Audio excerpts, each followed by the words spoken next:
Hey everybody, my name is Chuck Samikian. I am the lead consultant and principal at Alliance HR Partners. This quick webinar is entitled Post-Pandemic or Post-Coronavirus HR Policies You Are Probably Forgetting to Revise.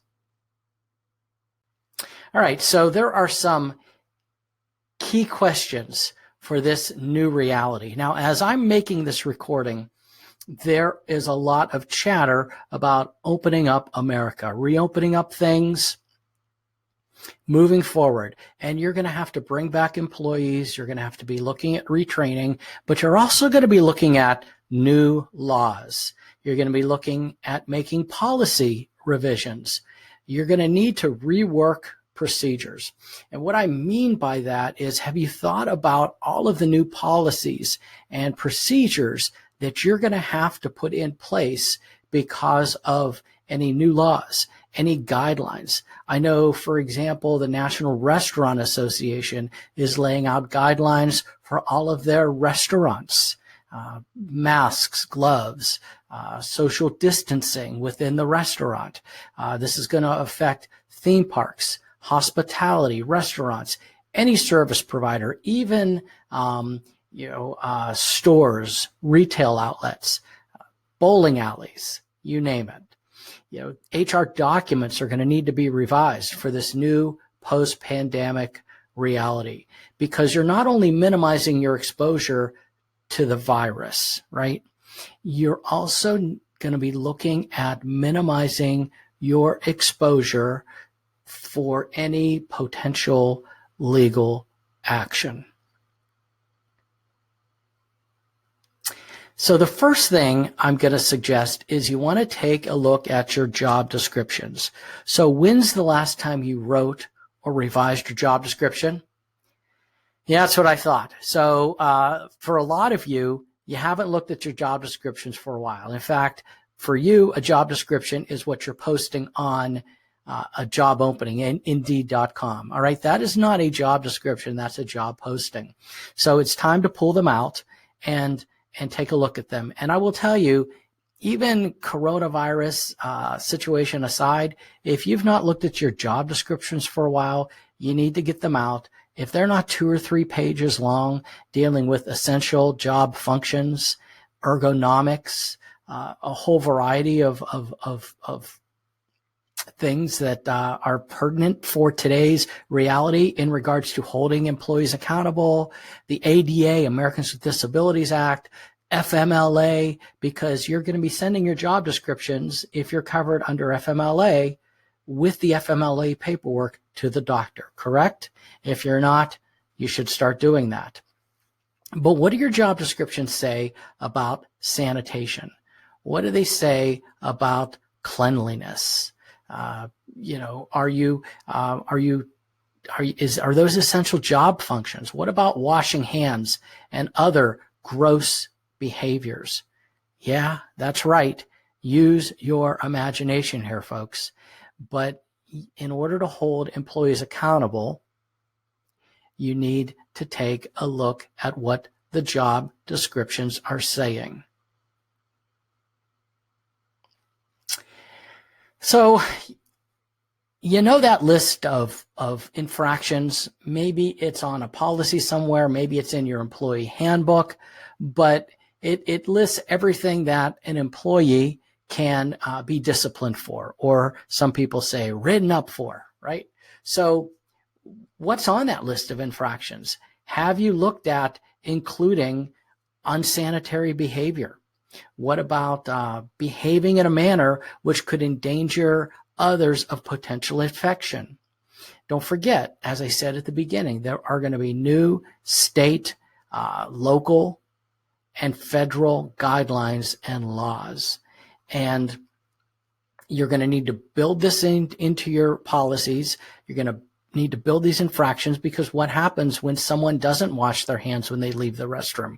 What happens, and you can think a whole range of unsanitary behaviors, because at some point, even your guests, your clients, your customers, they're going to call you and they're going to say, what are you doing to protect me? What are you doing to protect me against your employees? Are they practicing good hygiene and sanitary behaviors? So you need to build these into your policies so that you can hold employees accountable. There's the daily operating protocols, right? And you know what it is. Everyone comes into work, they go to their desk, they go to the break room, maybe they get their coffee, they check their inbox, not their email inbox, but their physical inbox. So what are you going to do about those daily things that people aren't thinking about? Pretty much your daily operating protocols, once again, have got to focus on sanitation and safety, protecting your employees, protecting your customers. So are you going to provide required or suggested PPE to your employees? Now, some of you work in restaurants. So I have heard and I've seen where they are going to start requiring, let's say, servers and cooks and anyone working in a restaurant to wear a mask. What if you work in another industry? What if you have to provide gloves? Are you prepared to do that? Have you looked at your visitor and delivery policies? And I'm not just talking about, we got delivery of office supplies or the mail just came, but let's take a look at food deliveries, right? Someone orders out pizza, food deliveries coming in. Where are they going? Where are they going to be left? What's the sanitary procedures in regards to that? How about visitors in the workplace? Are you going to consider a no visitor policy? Obviously, you're going to have clients come in, perhaps not. If you do, will you be requiring them to wear masks and gloves? What about the employee that says, hey, I want my family to see where I work, or my wife always picks me up, and my kid likes to come into the building to come get me after he's done with homework. He just loves that, seeing where daddy works. What are you going to do about those situations? Are you going to look at redesigning your workspaces? So I know that there are a lot of cubicles out there, but we've also gone with some designs of high-tech open spaces. So what are you going to do about all those open spaces? Are you going to put cubicles up? Are you going to raise the walls up a bit? Are you going to put perhaps plexiglass or some sort of see-through glass to protect your employees? Are you going to space out the workspaces? These are all things you need to keep in mind. You need to consider also different or perhaps creative scheduling. What do I mean by that? Well, perhaps you have 2 shifts coming in, if you can do that. And in between the shifts, the shift that's leaving, you pay them, and this is important, especially if they're hourly employees, to sanitize all the surfaces that they worked on for the day. And then they leave, and then the next shift comes in, and they re-sanitize everything. So that might be an option. Or maybe you have a call center or some other business where you have so many employees there from 8 a.m. to 5 p.m., you decide to stagger things so you have less people there during operating times. Maybe there's an 8 a.m. to 5:30 p.m. shift, and then there's a 12 noon shift to 7 or 8 in the evening. There are folks that may love that option. So take a look at that. Yes. To meet or not to meet? That is the question, isn't it? How do you plan on holding meetings in the days, weeks, and months when everyone returns? Will you have meetings? Will you not have meetings? Are you going to have stand-up meetings? Now, stand-up meetings is where no one's sitting, everyone's standing, and you're social distanced apart. And there are a lot of people that love stand-up meetings because the more you're standing, the less time you're meeting. people get more comfortable when they're sitting, correct? But let's talk about sitting. You've seen these press conferences, perhaps. The reporters have assigned seats, and they are several chairs apart from each other. Are you going to have something like that? Could be an option. But you know, these conference rooms where you might have these meetings, and there are chairs in there, and there are more people. So you go ahead and say, okay, let's bring in some more chairs, put it against the walls. And next thing you know, you've crammed everyone in this conference room. Those days are over, folks, or they're at least postponed for now. So you need to look at that. And another thing you might want to consider is, do you need to have physical meetings? Everyone is in the office. Maybe if they have cameras, maybe you do remote meetings, but still allowing people to stay in their cubes and in their offices, except for perhaps a few key presenters, let's say, that go into the conference room. You know, I like to think of it as a large hotel, and all the rooms are closed, but everyone's in their own room, and you cannot communicate or meet with them except for perhaps virtually. So maybe you continue the virtual remoteness, the remote work at home type of thing, but you continue it in the office for meetings. And how are you going to enforce it? Is it going to be company policy? What if one department head decides to follow through and do social distance meetings, but another department head does not? What are you going to do? How are you going to enforce it?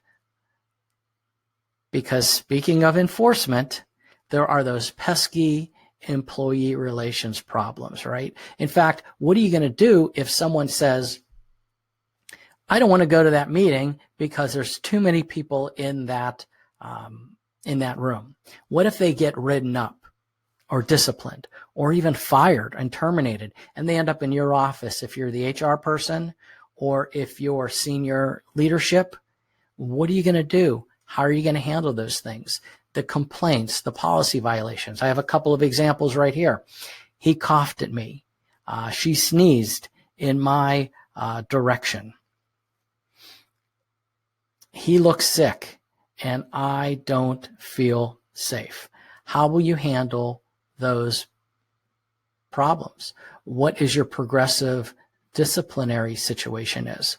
What if it's an overt act of harassment and someone purposely coughs on someone? Lots of things to try and sort out, aren't there?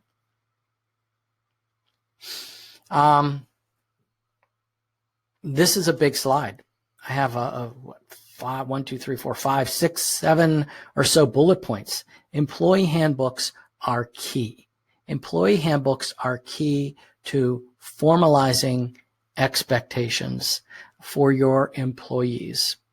And you've got to update your employee handbook. In fact, when's the last time you looked at your employee handbook? Forget job descriptions right now. How about the employee handbook? You should be looking at that at least once a year. And I mean seriously, reading through that employee handbook at least once a year, word by word, line by line, and doing a revision at least every 2 years. Laws change, standards change. You've got to be on top of it. So how are you going to manage employee behavior on property and in the work area? Because your employee handbook is going to lay that out. What about new employees? You know, the welcome message on most handbooks. Are you going to look at revising the welcome message? The values. Maybe one of the values, the new values of the company is cleanliness and sanitation. So the safety of our employees. Maybe safety is already a value, but you add to it the cleanliness and sanitation. Are you going to have to modify any other policies? How about that social media policy, the confidentiality, the non-disclosure policy? Are you going to look at your dress code policy to allow masks, gloves, any other PPEs? Sick and call-off procedures, you definitely have to look at that. Is there going to be something in there as far as expectations when folks come to work and you'll be taking their temperature? You know, that sounds crazy maybe, but OSHA has come out and said, yeah, you know what? We're okay with that. And so has the EEOC. So you need to be up on those laws, because OSHA says the general duty clause says you have to provide a safe environment for your employees to work. And EEOC is not going to overrule OSHA when it comes to providing a safe environment. So look at that, understand that, because you're going to need to revise your handbook. You'll need to reissue it and definitely have everyone sign off on it. You've got to have everyone sign off on that. And of course, you need to enforce it, and you need to enforce it consistently, right? Consistent. You know, I love this statistic. A recent Gallup poll found that 59% of U.S. workers now working from home would prefer to work remotely as much as possible following restrictions on businesses and schools. This is a March 2020 poll, so it is recent as of this recording. 59% would like to keep working from home. So of the folks that are working from home right now, for you, if you have any, do you want them to continue working from home? Yes or no? Maybe you're going to continue your program. Maybe you're going to discontinue your program. Maybe you'll modify it. Maybe you already had a program and you're going to continue moving forward. Maybe you never had a program, but as I call it, the grand experiment, you put one in place, maybe very, very quickly. So when you bring everyone in and you say, we are going to continue our work from home program, the folks that are working from home that like it are going to want to continue doing it. But do you want everyone doing that? There are some people that it works great, work from home, and there are others that it does not. So you need to formalize your policies, your telecommuting policies. There are EEO and legal considerations, because when it comes to eligibility and selection, you need to be transparent. You need to be consistent. What do I mean by that? So your eligibility criteria. So how are you going to say this is what we look for in order to be eligible to work from home? Maybe you have to be have worked for the company for 90 days, maybe 1 year, 6 months. So there's a length of service criteria. Is there a criteria in regards to attendance? Is there a criteria in regards to performance reviews?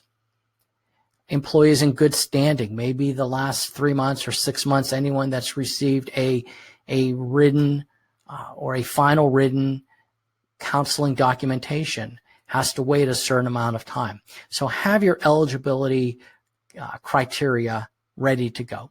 Then you need to have a selection process. Well, what do I mean by that? Think of it as a promotion. Think of it as a transfer, right? You're going to have maybe an application. The person will fill it out. Someone will review it. Maybe there are readiness interviews. The manager, maybe HR gets involved. Maybe the owner gets involved. And then you decide who gets to work from home. Because if you don't, and if you just decide, well, you know what, the folks that live in this neighborhood, we're not going to let them work from home because that's not really that great of a neighborhood, or something along those lines. And when you do that, you open yourself up for exposure on the legal side. Because if people don't have a specific reason as to why they were not selected, what happens? People make up their own stories. And you don't want to be stuck on the other end of a lawsuit from EEOC in regards to why you picked and chose certain individuals for work from home. Okay, so let's talk about moving forward. Let's talk about, you need to act now. And what I mean by acting now, I'm talking about acting now, sooner than later. Start looking at your policies. Start a list of some things. Have solid and reliable resources. If you are a member of an association, if you have a consultant that you can call, or legal counsel. I know it costs a lot, but sometimes this is a pay me now or pay me later type of thing. So you want to have solid and reliable resources. You want to subscribe to any Department of Labor or EEOC alerts. That's a great source right there. The Department of Labor and EEOC is sending out all kind of press releases, and if you are on that, you will you'll be in good shape. You'll be up to speed on all of the latest news. You know, I like to call it the rule of threes. I've had some good HR mentors that have kind of burned that into my brain, but that helps mitigate any legal implications. And what I mean by that is have 3 good resources, because if you get a visit from the Department of Labor or the EEOC, they're going to ask you, you know, what you're doing and why did you think it was a good idea to do it that way, right? What are you doing and why? Why did you think it was a great idea? And so you want to be able to provide at least 3 good resources. You could say, hey, I saw it on a webinar today from the Alliance HR Partners. I read it on the SHRM, Society for HR Management site. I saw a press release from the Department of Labor, the EEOC. I belong to this organization. You know, so there are, you cite your resources, and that will help show that you are practicing a good faith effort. My HR peeps out there, you know what I'm talking about. A good faith effort, which is basically doing everything you can to benefit, to stay in line with the law. So you want to practice a good faith effort, and ultimately stay focused on your protecting your employees, your customers, and coworkers. All right, I want to thank you for attending this quick micro-learning webinar. If there's anything I can do for you in regards to helping develop any policies, enhancing your current policies, or auditing anything within your HR department or function, go ahead and call me or contact me directly, Chuck at alliancehrpartners.com. I think it's right there. You can also visit our website at alliancehrp.com. Thanks, everybody. Stay safe.